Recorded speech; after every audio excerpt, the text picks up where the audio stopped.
Steam Deck 2 is hidden in Gabe Newell's basement next to the Half-Life 3 source code, but the real story is less dramatic and far more useful. Steam Deck 2 is not cancelled or secretly finished, and guarded by monks until the market achieves enlightenment. Valve is still saying the same thing it has been saying for a while. It wants a real generational leap before it calls anything a true successor.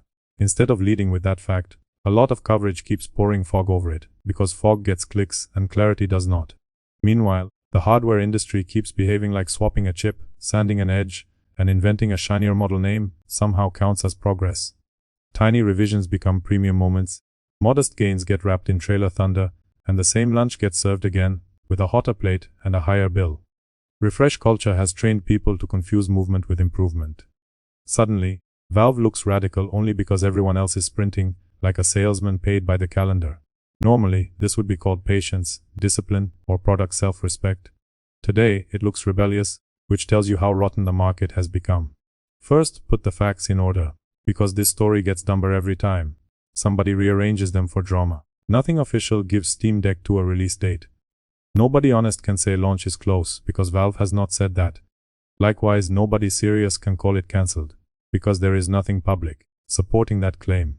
What Valve has said in substance is that it wants a meaningful generational jump, instead of a weak uplift that barely changes the real experience. Those guardrails matter, because weak coverage keeps sliding from, they are working on it, to, it must be almost ready, and that is where reporting turns into bedtime fiction for adults. Here is the actual wall the engineers keep hitting.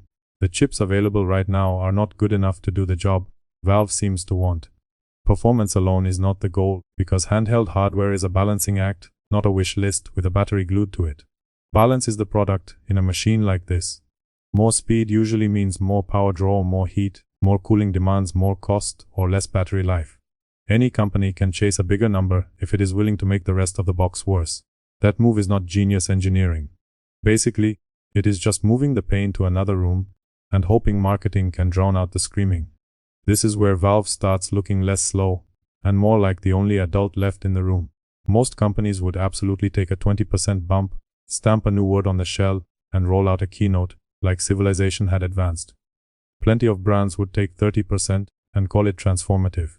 Others would find 50% with ugly trade-offs, write extreme in glowing letters, and charge you like they personally invented electricity. Apparently, Valve is not interested in that routine.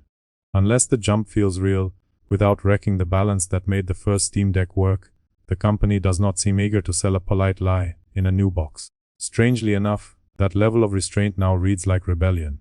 Keep the next part plain, because this is exactly where hardware coverage usually disappears into vocabulary soup and comes back with nothing edible. Higher performance in a handheld is easy if you are willing to accept worse battery life. Bigger gains are easy if you accept more heat, more fan noise, more cost, or more bulk. Engineers are not struggling to imagine a faster device. Rather, the hard part is making a faster device that does not ruin the parts users already like. Everybody wants desktop dreams in something they can hold on the couch. Then acts betrayed when chemistry and thermals refuse to sign the fantasy into law. Picture one of those rushed handhelds with a monster chip, a battery begging for mercy, and a fan curve screaming like it just saw a ghost.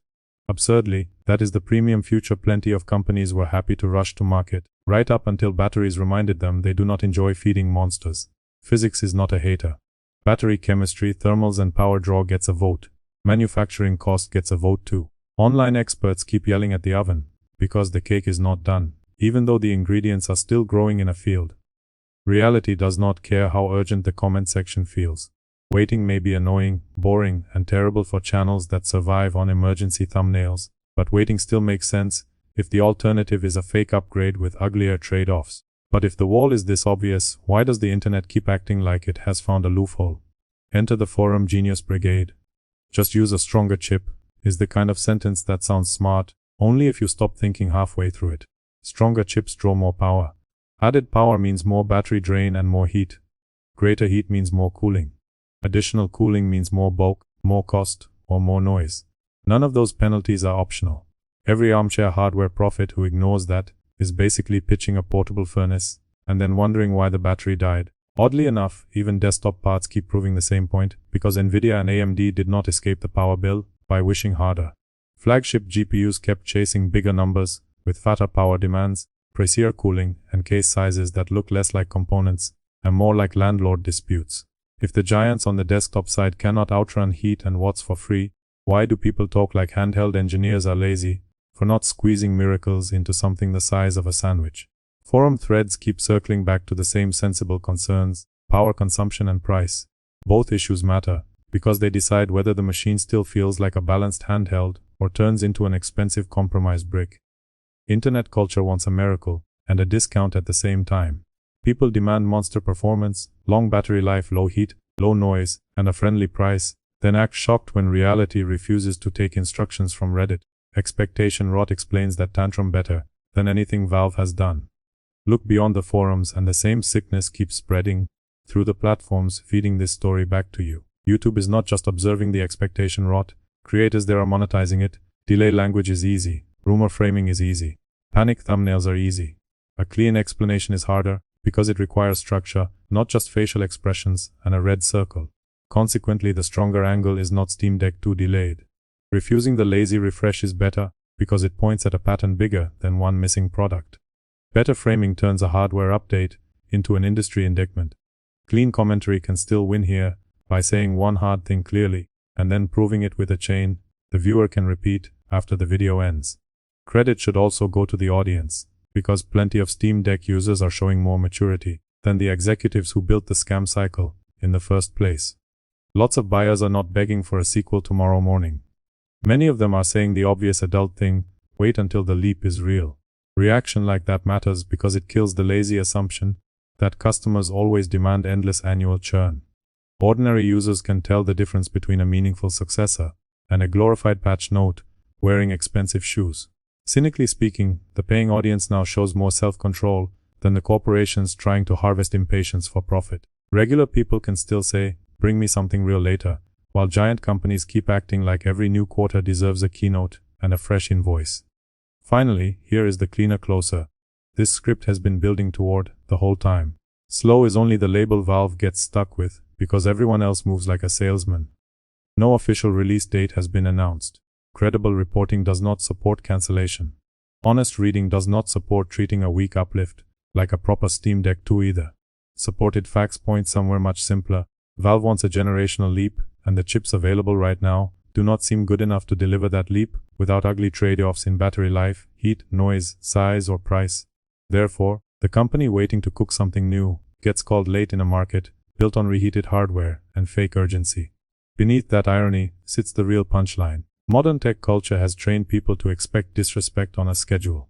Once an industry gets that shameless, basic patience starts looking heroic, and that is why this story lands so hard. Audiences clicked for a breakdown, not a haunted house tour through vague hints that never cash out into useful explanation.